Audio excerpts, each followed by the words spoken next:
I can't overemphasize how important it is for you to welcome people that you don't recognize. You know, even if they're a member of the church here and you don't recognize them, that just means you need to get to know them.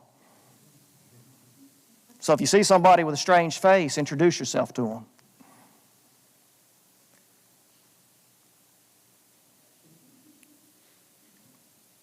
Do you recognize the name Leroy Brownlow?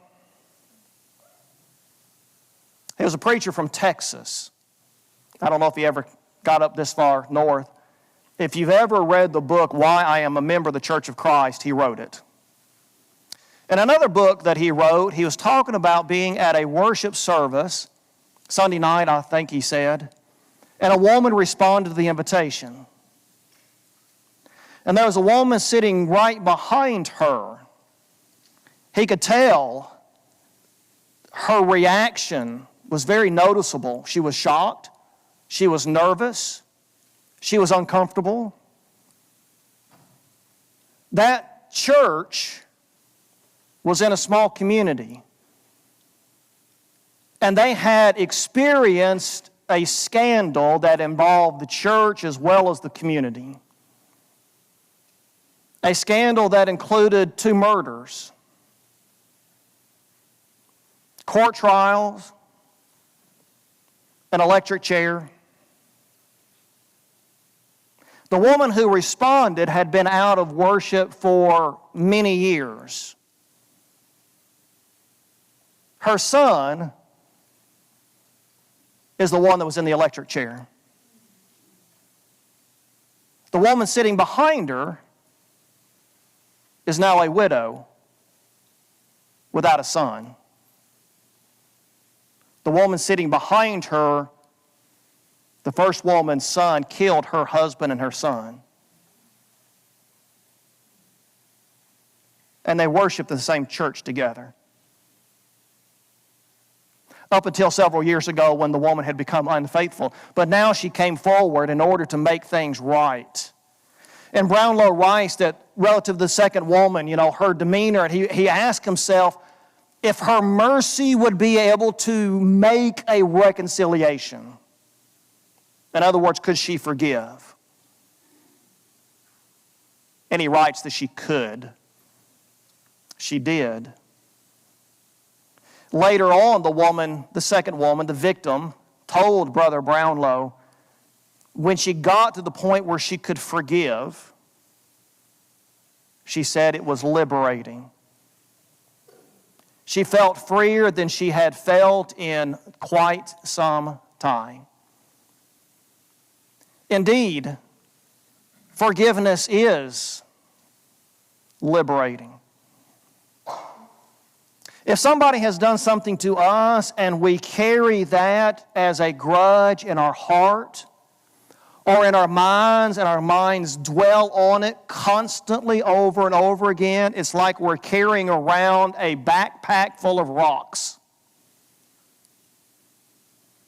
When we could put that backpack down, when we can give that backpack to Jesus Christ and let Him carry it, that's freeing. That's liberating. In John chapter 10 and verse 10, Jesus says that He came to give His disciples life and to give it to them abundantly.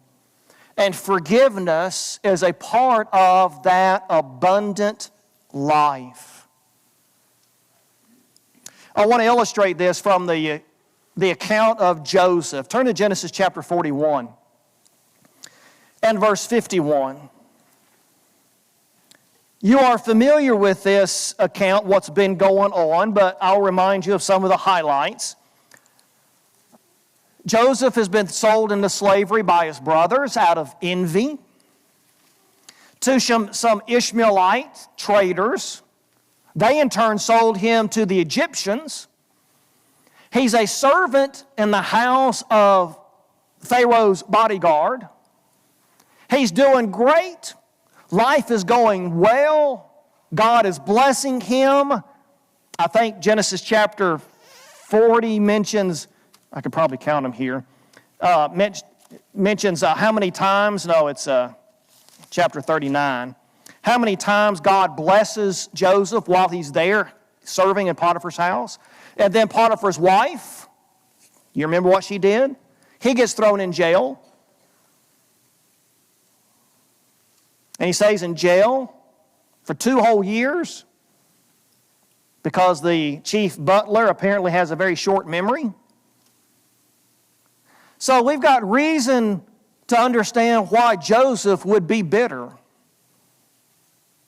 Not just at his brothers, especially at his brothers, but at life in general. Because sometimes life is hard. But at this moment in Joseph's life, the midwife calls out, "Joseph, you've got a boy." Notice verse 51 of our text. Joseph named that little boy Manasseh, for, he said, God has made me forget all my trouble and all my father's household. Joseph said, I want to name my son Manasseh so that every time I call out his name, it will remind me that I'm putting my past behind me. Forgive. Forget. I don't know if Joseph really forgave his brothers at this point, but clearly by the time we get to the end of the account in Genesis, obviously Joseph did. What had Joseph forgotten? He had forgotten the abuse that his brothers gave him. He had put behind him that slavery that he experienced in the house of Potiphar. He had let go the lies of that lustful woman who had accused him falsely that caused him to be thrown into jail. And of course, her lies really could have cost him his life. Pharaoh had the right, he had the authority to have Joseph put to death. When the Bible says Pharaoh was angry, it doesn't tell us who Pharaoh was angry at. He may have been angry at his wife because this may have been a history of behavior. But Joseph put that behind him. When we forgive and we let things go, it frees us from that bitterness. It frees us from thoughts of having to get back at the person who did that to us. It frees us from the feelings of vengeance that we feel like that we have to get. We've got to do justice. We've got to punish somebody because of what they've done to us. They did wrong and we need to punish them. When you forgive, that's out of your hands. It's free. You don't have to put in the energy to thinking about that anymore. Richard Lovelace wrote this little poem, "Stone walls do not a prison make, nor iron bars a cage. Minds innocent and quiet, take that for a hermitage, a refuge. Peace of mind, because we've given justice into the hands of God." Sin is common to every man. John writes that we say we have not sinned, then we deceive ourselves, and the truth is not in us. In fact, he goes on to say that if we say we haven't sinned, we make God a liar. So everybody's going to sin. People are going to sin against us. You might sin against me, I might sin against you. That's the nature of humanity. And so first of all, we need forgiveness from God. Turn to this prayer that Jesus taught us to pray in Matthew chapter 6. You might be able to quote this, but let's look at it again.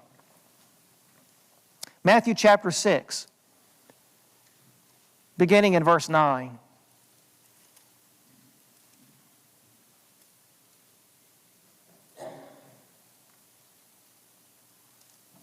Pray then in this way, our Savior says, Our Father who is in heaven, hallowed be your name. That is, make your name holy. Sanctify your name.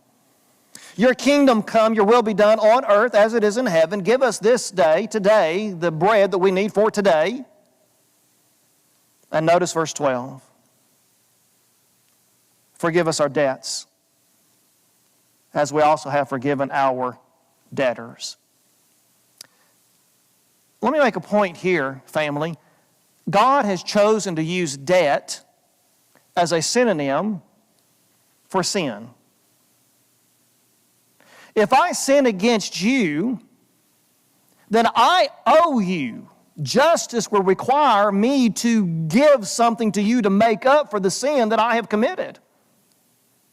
When I sin against you, I owe God something. I owe Him my soul because I have broken His law if I've sinned against you. I am in debt. If you say, Paul, you have sinned against me, you owe me, but I've got to let it go,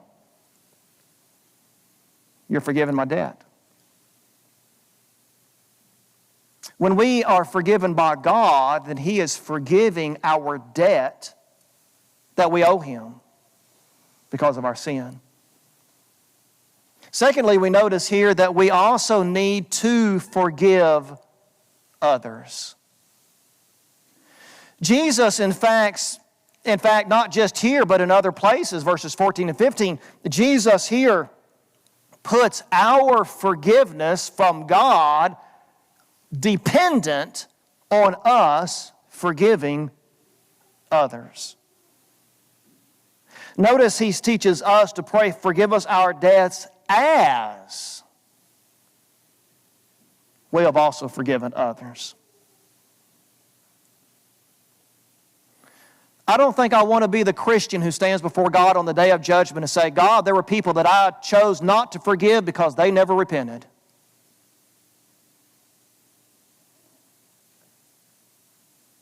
My obligation is to forgive. If there's still sin that stands between them and God, God will take care of it. So we need forgiveness from God, we need to forgive others, but we also need to forgive ourselves. Turn over to Philippians chapter 3 and verse 13. You may recall I made this comment not too long ago. In fact, I had a sermon on forgiveness 2 or 3 months ago, and it did not surprise me that I got several positive comments on that lesson because in my 35 years of ministry, this is one thing that Christians have difficulty with: forgiveness. Forgiving others and forgiving themselves. Do you think the Apostle Paul ever lost sleep at night thinking about the fact that he persecuted the church of Christ? Paul had done things that he was ashamed of. Here in Philippians chapter 3, if you notice in verse 5, verse 6, Paul says, as to zeal, I was a persecutor of the church. He's contrasting, of course, his life as a Christian versus his life as a Jew. And he says, when I was still a Jew, practicing Jew, I persecuted the church, and I was zealous about it. But you drop down to verse 13 and notice what he says. Brethren, I do not regard myself as having laid hold of it, that is, that perfection that is available in Jesus Christ. Verse 12, I've not laid hold of it yet, but one thing I do, forgetting what lies behind and reaching forward to what lies ahead. Paul says, I've got to remind myself that I've got to leave my past as a Christian murderer, and I've got to look forward. I've got to keep my eyes looking forward. Family, what kind of religion is it that we profess if we can't accept God's forgiveness? So that we can't forgive ourselves. We've got to forgive ourselves. We've got to forgive others. And we've got to accept God's forgiveness. Think about some of these qualities, these characteristics of forgiveness that show how big forgiveness is. Think about the understanding that's involved when we forgive. Luke chapter 23 and verse 34. Jesus is hanging on the cross. The people walking by are mocking him. They challenge him, if you are the Son of God, come down and we'll believe you. Yeah, right. Nobody believed they would do that. The people that were, the two men that were crucified with him, they were also mocking him until one of them had a change of heart. He repented. He said to Jesus, remember me when you establish your kingdom. And Jesus said, today, you're going to be with me in paradise. Jesus was able to look into that man's heart. Jesus knew he was sincere. He knew he was honest. He knew he was penitent. And Jesus says, you're saved.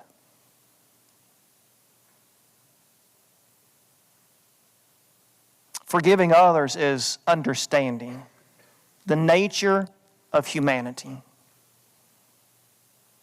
You come across somebody who has trouble forgiving others, and you've met somebody who thinks too highly of themselves. They think that they also never sin, that they never need forgiveness. Forgiveness is also numberless. Let's look at this parable Jesus gives us. Let's read from Matthew chapter 18. The sermon that I had a couple of months ago was from a different parable that Jesus gave on forgiveness from Luke chapter 7. Here in Matthew chapter 18,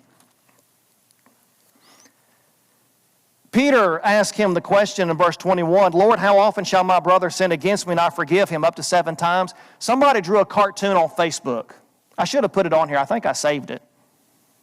And it's quoting this statement, and then the apostles are in the background, and one of the apostles is slapping his forehead and said, great, not only do I have to forgive, but now I have to do math. How many times do I have to forgive somebody? Jesus says, of course, up to 70 times 7. But let's look at the parable. Read with me, if you will, verse 22, 23. The kingdom of heaven may be compared to a king who wished to settle accounts with his slaves. Family, we will give account of our stewardship one day. How did you handle your relationships? I think we today in 21st century America treat relationships as if they are disposable. It bothers me when somebody gets their feelings ruffled and they go to a different church. That bothers me because that's not what Jesus said to do. What did he say to do if somebody ruffles your feathers? You go talk to them. If we choose not to go talk to somebody and we just go worship somewhere else, we're taking our pride with us. The problem is still in the heart. The problem is not resolved. We're going to give an account how we handled our relationships with each other. So Jesus says this king wished to settle accounts with his slaves. Verse 24, when he had begun to settle them, one who owed him 10,000 talents was brought to him. A talent was worth a salary of 15 years. 1 talent was worth 15 years' salary. This man owed 10,000 talents. The point, of course, is that he couldn't ever repay it. In no way. Verse 28, since he did not have the means to repay, his Lord commanded him to be sold, along with his wife and children, all that he had, and repayment to be made. He's going to be in debtor's prison until he dies. Verse 26, the slave fell to the ground and prostrated himself before him, saying, have patience with me, and I will repay you everything. The Lord of that slave felt compassion and released him and forgave him the debt. That slave, however, went out and found one of his fellow slaves who owed him 100 denarii. It's 100 days' salary, 3 months' salary. And he seized him and began to choke him, saying, pay back what you owe. So his fellow slave fell to the ground and began to plead with him, saying, have patience with me and I will repay you. Notice verse 29, his prayer, his request, is exactly the same word for word as the first man. He says the exact same thing to him. And yet, verse 30, he was unwilling and went and threw him in prison until he should pay back what was owed. So when his fellow slaves saw what had happened, they were deeply grieved and came and reported to their Lord all that had happened. Then summoning him, his Lord said to him, "You wicked slave, I forgave you all that debt because you pleaded with me. Should you not also have had mercy on your fellow slave in the same way that I had mercy on you?" And his Lord, moved with anger, handed him over to the torturers until he should repay all that was owed him. Our God tortures. It is not inconsistent with the nature of God to say on one hand God is love and on the other hand God will torture. Because that's the wrath of God directed against sin. And this parable illustrates to us very clearly that if we don't forgive others, we will not be forgiven. So Jesus says this man was handed over to the torturers. Verse 35, notice what Jesus says, "My heavenly Father will also do the same to you." Christians, if each of you does not forgive his brother from your heart, we've got to forgive. So the forgiveness, number one, from this text, number one, it's numberless. It doesn't matter. 70 times 7. In fact, in Luke chapter 17, Jesus will say, "in the same day." So our forgiveness needs to be numberless, needs to no end to the willingness that we have to forgive and forget. And then also we see that forgiveness is merciful. We don't have to give people what they deserve. Let God take care of that. We need to show them mercy. How about this one? Turn over to Hebrews chapter 8 and verse 12. The bigness of the forgiveness of God. And if God forgives this way, and God expects us to forgive like He does, then we also need to forgive this way. Hebrews 8 and verse 12. This is a quality of the new covenant.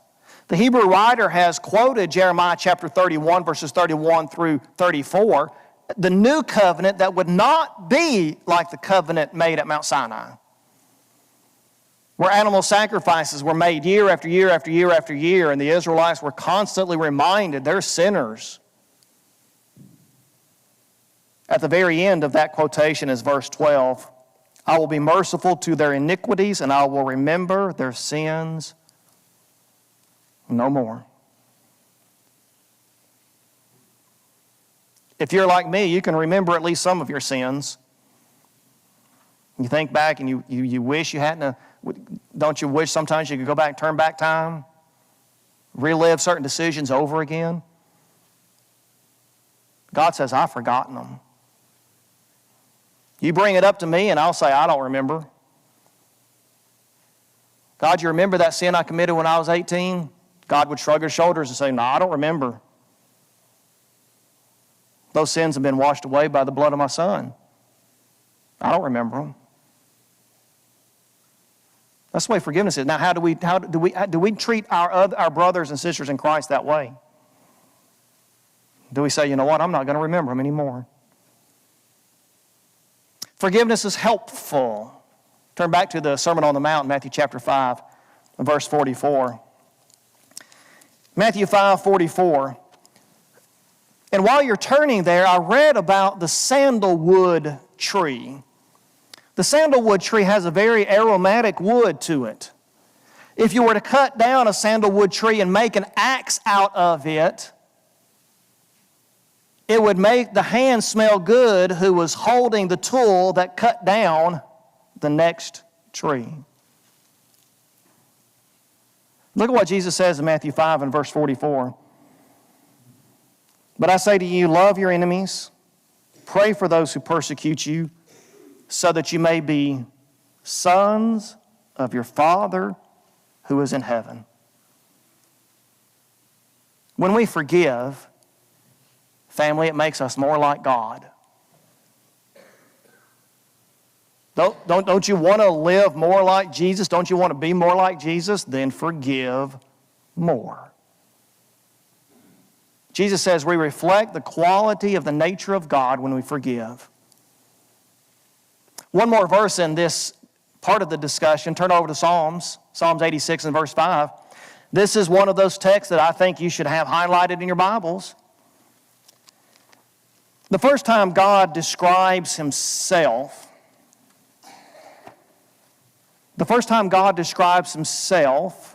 is after Israel makes the golden calf.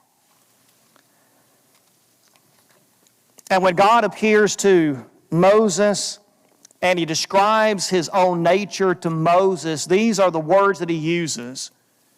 And the psalmist David is quoting that text from Exodus. Psalms 86, verse 5. For you, Lord, are good and ready to forgive, abundant in kindness to all who call upon you.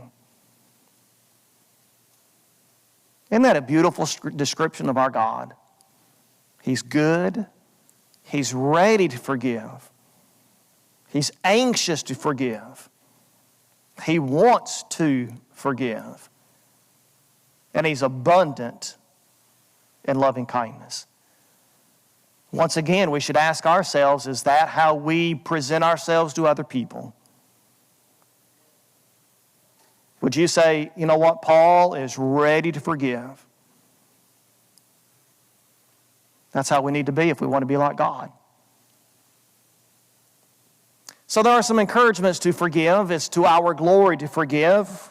You're in Psalms. Turn over to Proverbs 29 and verse 11.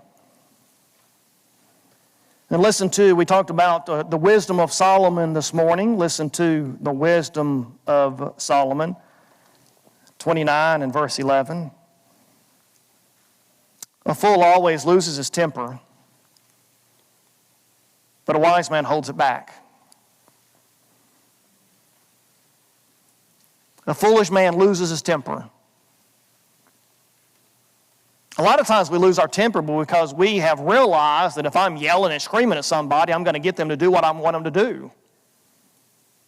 But at what cost? What have I done to my relationship with whoever I'm yelling at? Solomon here says that a wise man holds it back. Lord Bacon said, quotations on the screen, generous and magnanimous minds are readiest to forgive. And it is a weakness and impotency of mind to be unable to forgive.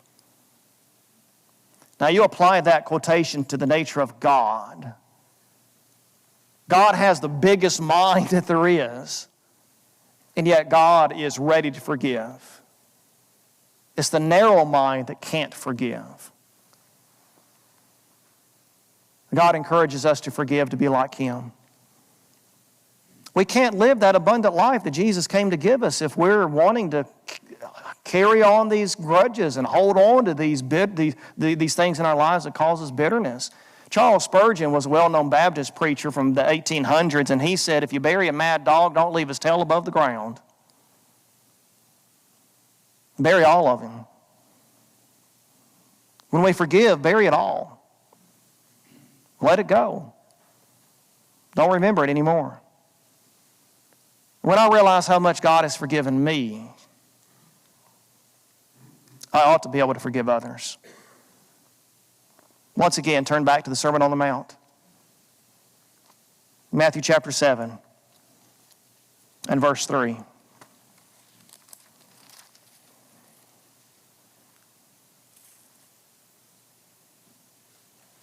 God has forgiven me, therefore I forgive others. Why do you look at the speck that is in your brother's eye, but do not notice the log that is in your own eye? Or how can you say to your brother, let me take the speck out of your eye, and behold, the log is in your own eye? You hypocrite, first take the log out of your own eye, and then you will see clearly to take the speck out of your brother's eye. Jesus is not forbidding us to take the speck out of our brother's eye. He's not forbidding that. What He is saying is, look at yourself first. Don't be a hypocrite. Look at yourself first. Make sure you're living right in God's eyes, and then you can help your brother. live right in God's eyes. We've seen in Matthew chapter 6 and verse 15 that God will not forgive if we do not forgive. Like all of Christian graces, Christian virtues, forgiveness is a choice. It's not a miraculous gift. God's not going to drop some kind of miraculous gift in my heart and allow me to forgive the people who have wronged me. It's not miraculous. It's a choice that I have to make. That instead of being bitter towards someone, I'm good towards them. Instead of hating them, I love them. Instead of cursing them in my mind, I pray for them with my heart. It's a choice that I have to make. And if you live a life that is ready to forgive, it makes life a whole lot easier to live. We realize people are going to make mistakes. They're going to say things wrong. They're going to do things wrong. They're fallible. And it makes it easier for me as I live my life to forgive. Because then I don't have to remember what people have done to me. And I don't have to remember to keep score because there's no scorecard. I let God take care of all that.